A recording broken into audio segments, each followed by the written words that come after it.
So I'm speaking to Mr. Rakesh from Fisher India, and so we've been trying to chase you since last yesterday. So how's the event been for you? What's the turnout and how has the response been, sir?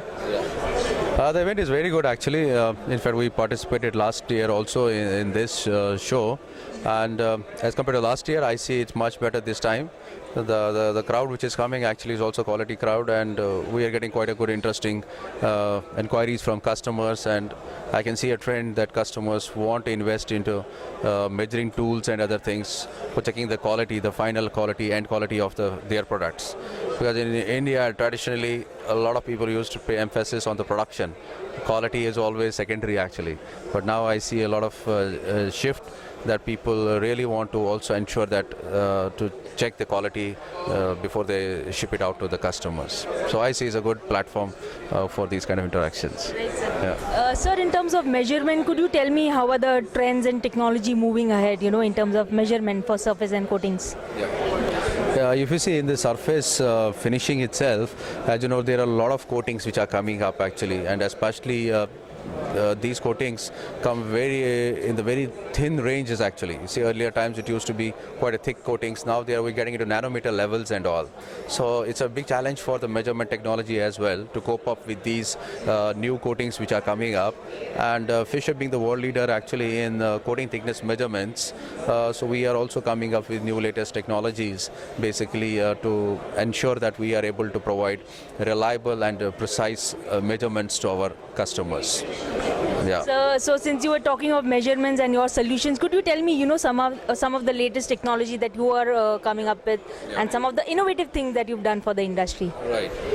So as I said, we always keep on working with our end customers closely worldwide, and then we try to bring up our solutions for these customers. So for example, one of the applications which I can talk about is like, say, in the car industry, we know that there's a paint which needs to be checked on the car, but that's on the surface. The major challenge was always to check the paint which is inside the car, actually the main structure of the car. So every year these car manufacturers, they had to cut car into pieces to figure out inside how much coating has gone inside, and these are very critical areas because this is where the corrosion actually starts in. So we have come up with a solution where we call it a probe which is called a cavity probe, which goes actually inside these crevices and measures from the inside without need to cut the car and all. There's quite a lot of cost savings actually to the customers, and especially what happened, it enables them to do more measurements on a daily basis rather than waiting for one car to be cut in a month. So it always was a post-mortem. That means by that time they cut the car, a lot of production is already gone, and they could not control this one. But with now this tool, they are able to control it on a daily basis actually. So this has helped quite a lot on that one. Yeah. So could you tell me some of the pain points of the industry, and some of the challenges? Like corrosion was one thing that you mentioned. What are the other issues that people are facing? See, the other the problems what I face is still this industry. I think still it has not developed to the extent which should have been developed, because if you see this industry still is a fragmented one. There are smaller players actually in the market who need a lot of exposure, who need a lot of what you call basically technical know-how to enhance their capacities and to enhance their what you call the quality levels of their end products and all. I see it's still emphasis has to be given on to the education of all these people, because it is still, if you see a plater these days, it's still a traditional way that it was to be done like this much, timer has to be set and this much is the time, and they do more of what you call an experience oriented rather than a process oriented. So I think there's a time where they need to invest into the process, understand the processes, how the coatings are being done, invest in the various tools, and a lot of other automation which is now happening worldwide, because especially these are the places where you are exposed to a lot of chemicals and other things. From the human point of view also, it's important they invest into these technologies. You touched upon a very important point, automation, and the industry right now is talking of sustainability, green chemistry and green emissions and environment friendly products. So automation is definitely going to play a role, So what is the focus towards sustainability, and how will you see it growing in the coming few years?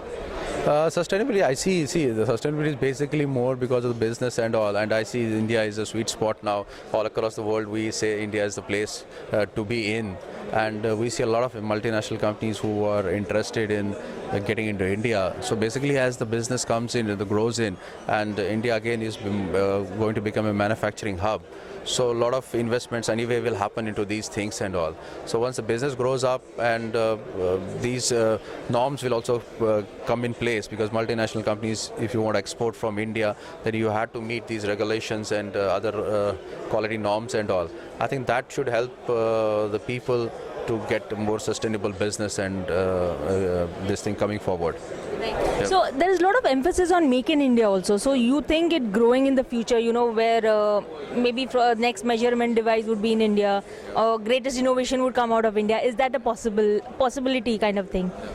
No, that's possible. Why not? Because as I said, there's a big thrust on Make in India, and we can see this in the field, not to the extent which we would like to, but we can always see that certain things are moving in that direction. We see a lot of companies who are now planning to invest into India, even though it's in the planning stage, but they are making major moves actually. So you see, it's very important for these companies when they invest into India, they have to see it in a longer term. They cannot just go by some policy announcement has happened and all. They want to see things moving actually on the ground before they take the final decisions and all. And I think next 1.5 years is going to be very interesting, and we should see a lot of investment happening in India on these fronts. And as far the measurement is concerned, for sure, why not? If you see, it's a simple calculation. If you have demand, if you want more instruments here, then it makes sense to make it India rather than getting it from abroad. And we being a very industrialized country with a lot of talent in manpower and these things, I don't see a problem why we should not have the measurement techniques coming from India itself. Okay. Thank you so much, sir. It was really very insightful, and I wish you all the very luck with the exhibition.